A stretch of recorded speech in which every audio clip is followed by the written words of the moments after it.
Hola, es un gustazo enorme estar con ustedes el día de hoy.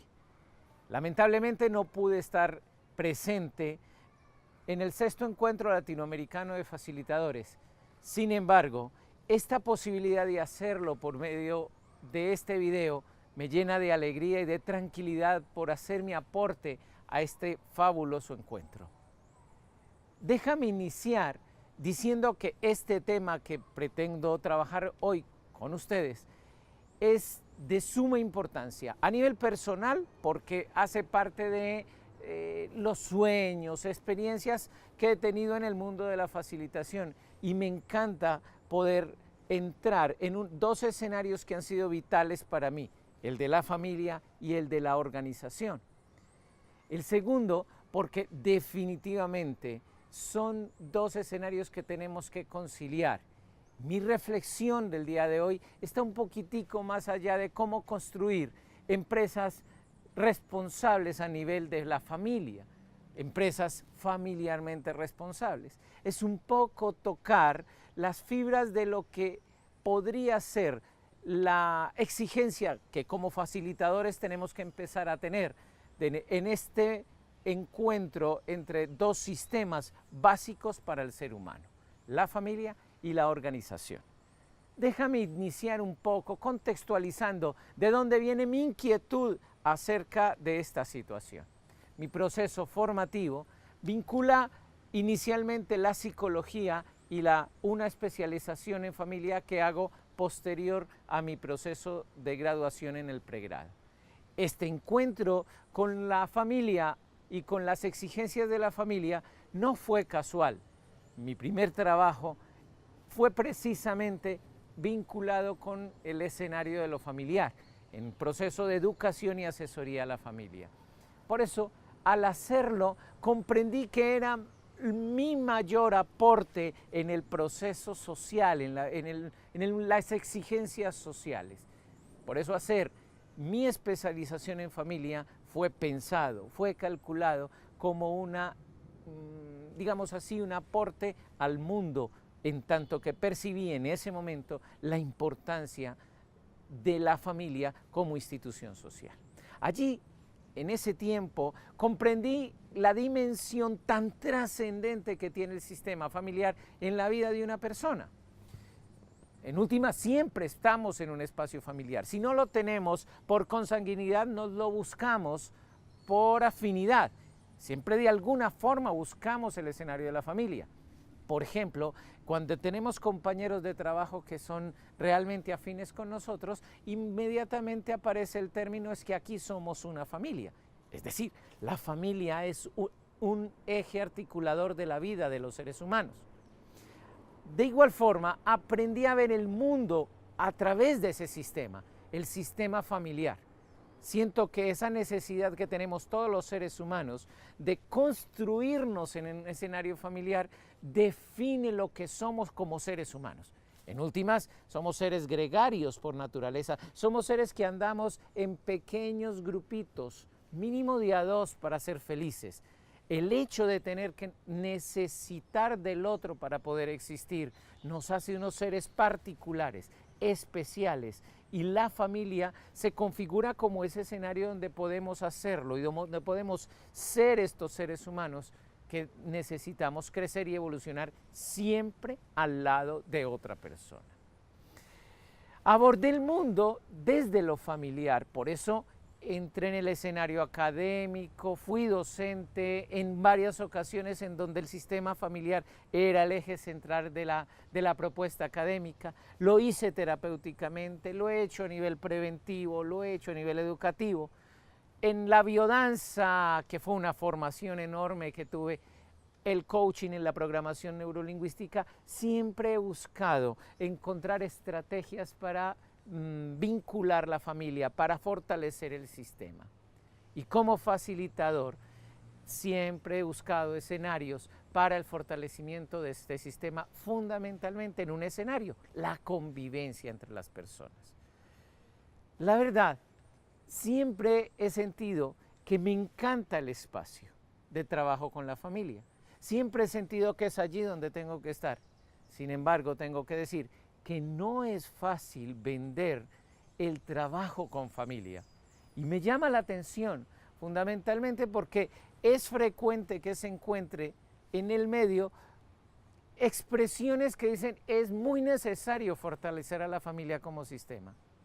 Pero también no solo se le ve la importancia, también se ve la carencia de profesionales que sean fuertes en este trabajo y de facilitadores con gran experiencia y experticia en el tema familiar.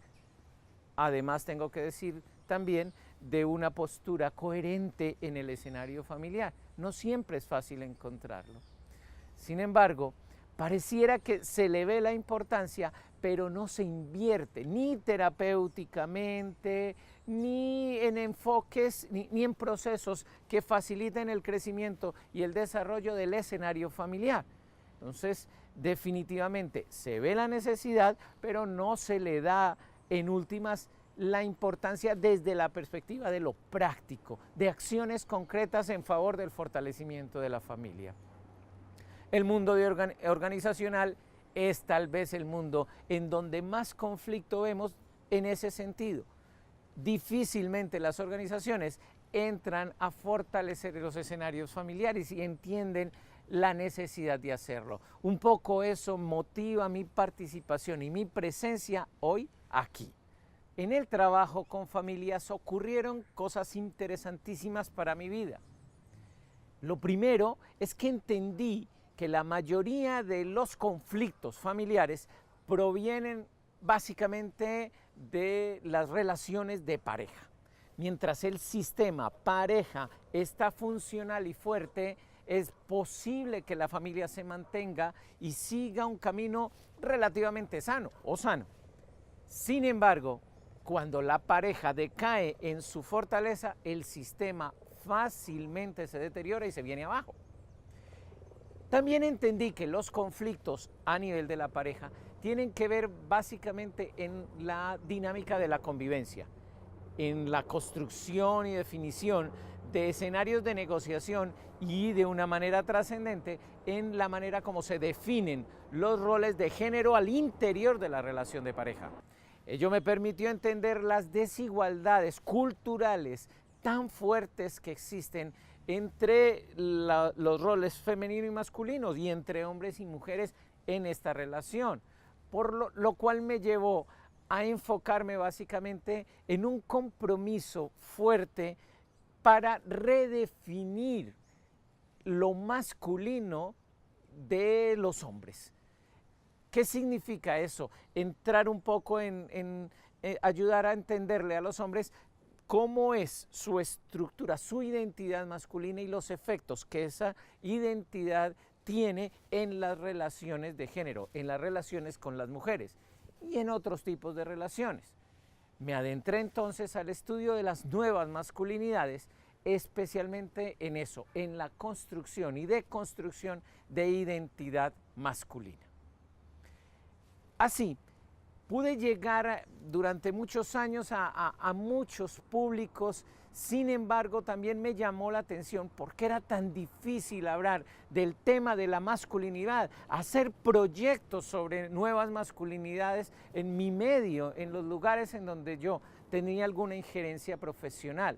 Entendían la necesidad, entendemos la necesidad de trabajar la masculinidad y trabajar el cambio de actitud en los hombres, pero no se invierte en el tema. Sin embargo, hace unos años, hace unos 3, 4 años, en una empresa de envergadura internacional que tiene presencia en 20 países en América Latina, su planta de Medellín específicamente, me llamó para hacerme una consulta específicamente. La pregunta que me hizo la jefe de gestión humana de la planta fue: ¿cómo hacer para que estos hombres se cuiden más a sí mismos? Había un altísimo nivel de accidentalidad en ese momento en la organización y también presten más atención a sus familias. Eso me permitió hacer una propuesta que se llamó Ser Hombres Hoy.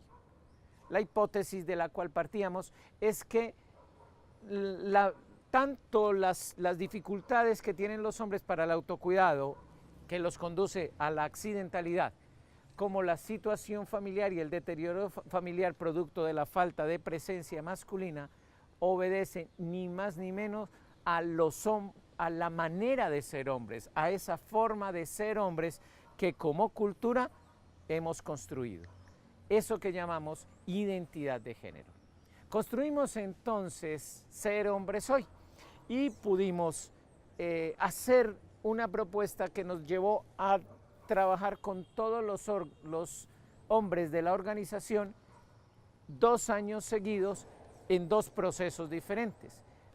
La fase 1 buscaba deconstruir esa, o por lo menos dejar clara la dinámica de la masculinidad hegemónica. La fase 2, entregar algunas herramientas para que los hombres pudieran vivir de una manera efectiva y armónica su masculinidad en el escenario de la vida personal. Entonces, ¿qué trabajamos en Ser Hombres Hoy y qué logros tuvimos? El trabajo se centró básicamente en conocer la masculinidad hegemónica, es decir, esa forma de identidad que tenemos construida socialmente y que debemos los hombres, a la que tenemos que tributar permanentemente para ser considerados hombres en nuestra cultura. Comprender además los efectos que esa masculinidad hegemónica tienen para la vida de nosotros los hombres y las relaciones que tenemos. En esencia, si la masculinidad hegemónica está construida bajo la idea de fuerza, poder y dominio, eso tiene efectos en la vida de un ser humano. Los efectos a largo plazo para los hombres es soledad. Definitivamente no hay forma de vivir desde la masculinidad hegemónica la vida sin terminar sintiéndose y estando solo como hombres en la vida. No solamente solos, aislados, puede ser solos en medio de un montón de gente, incluso en una familia, pero viviendo en una experiencia de soledad. Y finalmente, construir alianzas personales que facilitara cambiar la manera de vivir la masculinidad. Eso permitió que lográramos cosas interesantes para la organización y para las personas.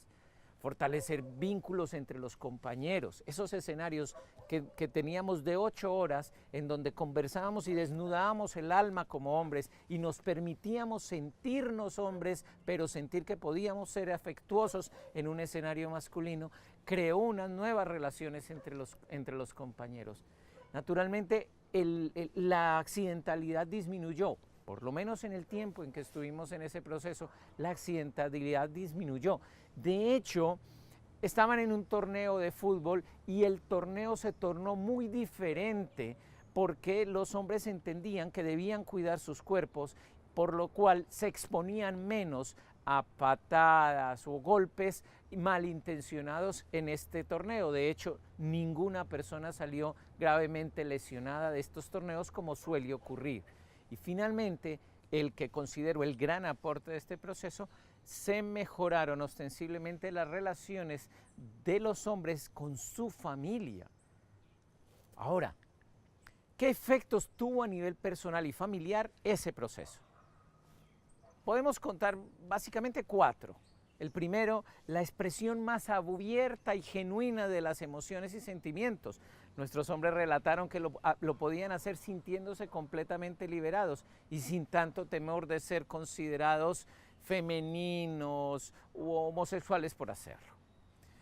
La participación activa de los hombres en las labores domésticas, privilegio fundamentalmente de las mujeres en el escenario de lo familiar.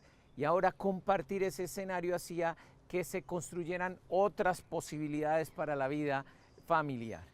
El tercero, disminuir las acciones de agresión y violencia, instaurando temor en la familia.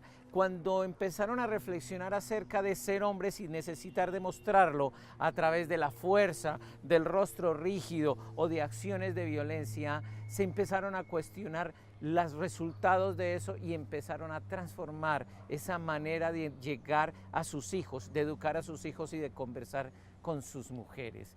Y finalmente, el fortalecimiento de confianza y comunicación al interior de la familia. Algunos de los testimonios que nuestros participantes nos dejaron nos facilitan ver el efecto que estas reflexiones tuvieron sobre la vida de ellos como personas y sus familias. Por ejemplo, hubo uno que nos dijo: cambié en lo personal, en el hogar, en la compañía.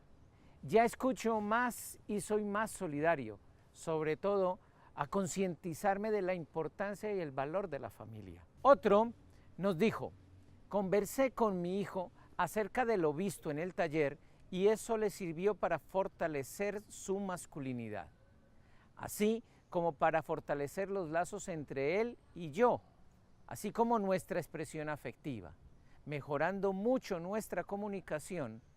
Ahora veo que tiene más confianza en mí y conversamos más. ¿Y por qué cuento todo esto en este escenario? Porque todo esto me llevó a pensar, por ejemplo, en la necesidad que tiene la organización de que las familias de sus colaboradores sean fuertes y sean funcionales.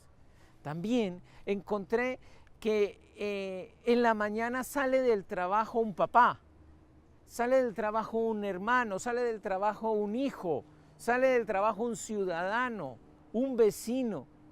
La pregunta es: ¿qué tipo de papá, de hermano, de hijo, de vecino, de ciudadano llega por la noche después de dar su vida en el mundo laboral? ¿Cómo llega esa persona? ¿Qué construye a partir de eso que tiene hoy y que recibió en el mundo laboral? Y finalmente, entender la responsabilidad social que tiene la empresa de hacer algo para que esto sea grande, para que se engrandezcan los padres, se engrandezcan los hijos, se engrandezcan los hermanos y las relaciones que tienen entre sí. Definitivamente la organización tiene algo que decir. De la casa debe salir una persona suficientemente sana y entusiasta para ejercer su labor productiva, con altura, con eficiencia. Pero también tenemos que decir que de la empresa debe llegar a la casa un ser humano que cumpla con la totalidad de las responsabilidades que tiene en el mundo doméstico y que tú y yo sabemos exceden el simplemente ser proveedor económico. Hay situaciones de orden afectivo, de orden acompañamiento, de orden relacionamiento profundo que se deben cumplir en el mundo de la vida familiar. La empresa ve a la familia como esta que le quita tiempo y energía a la persona, lo que lo hace menos productiva y fácilmente se descuida de sus labores cotidianas. De otro, la familia ve a la empresa como la que, si bien le permite el sustento a la persona, definitivamente acaba con ella y lo reduce a su mínima expresión. En ese sentido, entonces, definitivamente tenemos que cambiar la manera de interpretar esta relación empresa-familia. Yo creo en una nueva empresa, he trabajado para algunas empresas que consideran que las personas deben ser felices haciendo lo que hacen. He trabajado en algunas ocasiones para empresas que tienen una mirada distinta y entienden que una persona cuando es feliz es más productiva que cuando no lo es. Es más, creo en líderes que realmente ejercen su liderazgo con la inteligencia suficiente como para considerar a la familia no como un enemigo, sino como un stakeholder, como un aliado estratégico, como una población de interés para lograr la eficiencia laboral de las personas que trabajan a su cargo. En este sentido, quisiera hacer entonces una reflexión sobre la responsabilidad organizacional que debemos tener. Edward Simon pronuncia una frase que para mí ha sido tremendamente significativa y me ha facilitado el encuentro con las organizaciones acerca de estos temas. Aunque todavía constituyen una minoría, hay cada vez más dirigentes que se consideran parte de una profunda evolución en la naturaleza del trabajo como institución social. ¿Por qué no podemos hacer buenas obras en el trabajo? Esta pregunta, ¿por qué no podemos hacer buenas obras nos lleva a una responsabilidad social que indudablemente la organización tiene con el mundo familiar. Ahora, desde mi perspectiva existen dos tipos de empresas. Las que crecen experimentando y explotando a sus trabajadores y lo único que están buscando es la rentabilidad para los accionistas. Empresas caníbales que succionan a las personas, que acaban con las personas para que sean productivas y dejen rentabilidad a las personas que invierten en la empresa. Las otras empresas son las que crecen comprometidas con el capital humano y que entienden que este es el mayor recurso para la sostenibilidad y la rentabilidad de la organización. Naturalmente, me estoy dirigiendo a estas últimas cuando hablo de la responsabilidad social familiar que tienen las organizaciones, porque las primeras difícilmente, desde mi experiencia, han generado acciones en pro del humano y menos en pro de lo familiar. Lo más importante es el lucro económico, no las personas. Y ser prósperos, es decir, ser una empresa lucrativa y grande, crecer a través del intercambio de servicios y productos. Ustedes y yo conocemos organizaciones en donde las personas que trabajan para ellas se sienten felices y tienen altos niveles de pertenencia organizacional. Son dos restaurantes que en Colombia son conocidos por su capacidad de vincular la familia y la organización. Una de ellas es una empresa de alimentos con más de 200 restaurantes en Colombia. Su preocupación cotidiana por la felicidad y por el clima laboral de sus colaboradores los han llevado a que se formulen una estrategia de vinculación de los equipos a través de la biodanza. Para quienes no conozcan la biodanza es una herramienta o una disciplina que trabaja con el cuerpo, el grupo y la música para construir vivencias que le faciliten el crecimiento a las personas. A partir de la biodanza han logrado construir fuertes equipos colaborativos. A través de su fundación han construido un colegio de carácter tecnológico que últimamente ha sido muy bien evaluado y en los estándares de calidad se han dado cuenta que pasan cosas particulares en este colegio a partir de la preocupación de los dueños de esta organización. La primera, tienen un índice de drogadicción o de utilización de sustancias psicoactivas mínimo y el porcentaje de embarazos adolescenciales en este colegio es de 0. El otro caso es de una compañía, igualmente restaurantes, con más de 50 locales en Colombia y en el mercado mundial, países como Venezuela, España, Ecuador, Perú, México y Panamá hacen parte de estos países en donde ellos tienen presencia. Su filosofía básica es contratar mujeres, básicamente mujeres que son cabeza de familia, lo que hace que estas personas necesiten absolutamente el trabajo y lo cuidan enormemente. Tener la experiencia de consumir los alimentos en este restaurante es definitivamente sentirse bien atendido. Con todo, hacer el énfasis en el crecimiento de las personas y del capital humano de la organización nunca reñiría con la productividad y el crecimiento de la organización si se enfoca la mirada en esa posibilidad. Ya se han estudiado y divulgado por muchos medios los beneficios de crear en las empresas políticas de conciliación entre la vida personal, la vida familiar y la vida laboral. Algunos de ellos los voy a mencionar. Mayor productividad, se favorece la retención del talento, aumento de la innovación y la creatividad de las personas, mejora el clima de la organización, hay mayor competitividad empresarial por su diversidad, se favorece la cultura del liderazgo efectivo, se mejora la imagen de la empresa y la marca, se aumenta el aprendizaje, se mejora la eficiencia y hay menos comisión de errores.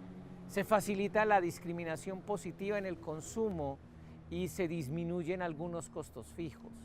Ahora, es muy claro que para asumir propuestas tan arriesgadas a nivel institucional, a nivel organizacional, se necesita hacer una interpretación de la realidad muy diferente a la que hemos hecho hasta ahora. Las lógicas de lo organizacional tendrían que ir cambiándose.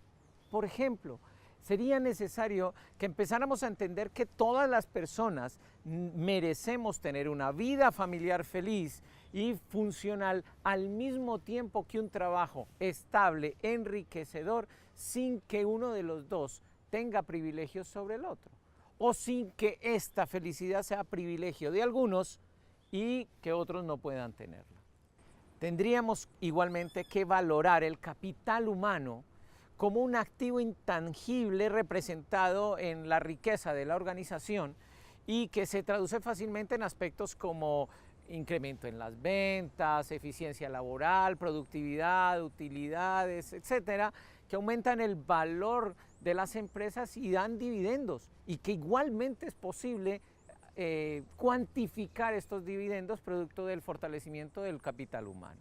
Tendríamos que transformar la manera como se concibe la estructura y la organización del trabajo, pues aún estas dos siguen estando diseñadas para empleados varones con una sola fuente familiar de ingresos y que participan de la vida laboral en jornadas laborales que no son compatibles con las necesidades de cuidado de personas que son dependientes, llámense hijos o personas discapacitadas en la vida hogareña. Esto nos llama la atención la doctora Nuria Chinchilla, una de las personas que más ha trabajado en este proceso de conciliación entre vida familiar y vida laboral. Además, tendríamos que comprender que en la familia se aprenden los principales valores de una sociedad: la confianza, el respeto, el compromiso, la solidaridad, la cooperación, la aceptación de la diferencia, el dominio de sí mismo, la responsabilidad, todo eso que se traduce posteriormente en competencias que hoy las organizaciones están pidiendo al momento de seleccionar la gente que quiere que trabaje para ella. Y finalmente tendríamos que asumir que la maternidad y la paternidad no son una situación indeseable, productora de estrés y de ausentismo laboral. Debiéramos entender que es una experiencia humana que enriquece profundamente a las personas que la vivencian y que denota incluso habilidades y competencias que pueden ser validadas y valoradas por la organización cuando se ponen en juego. No es lo mismo ni necesita igualmente un trabajo una persona que no tiene hijos a una que sí. Eso ya está estudiado. Las personas que tenemos hijos necesitamos el trabajo, lo cuidamos y hacemos lo que sea por mantenernos laboralmente activos. Con todo, me gustaría invitarlos al riesgo, a que tomemos el riesgo. A ti que haces parte de una organización como gerente o director jefe de gestión humana, que tomes el riesgo de empezar a implementar acciones y políticas que le faciliten a las personas una mayor vinculación con el mundo familiar. Sabemos muy bien que cuando las personas están en una situación difícil en su casa, tienen altísimos niveles de estrés y tienen mayores probabilidades de accidentarse o de tener dificultades en las relaciones interpersonales allí. Hacer también una invitación para ti que eres un facilitador o facilitadora, de crear propuestas, de que tus propuestas estén dirigidas a fortalecimiento de los vínculos entre la organización y la familia. Es posible hacerlo, es necesario hacerlo, pero necesita que seamos lo suficientemente arriesgados como para hacer propuestas en este sentido. Te invito para que lo hagas. Siempre trae una enorme satisfacción como humanos ayudar al fortalecimiento de la vida y la felicidad de las familias y las personas. Muchas gracias.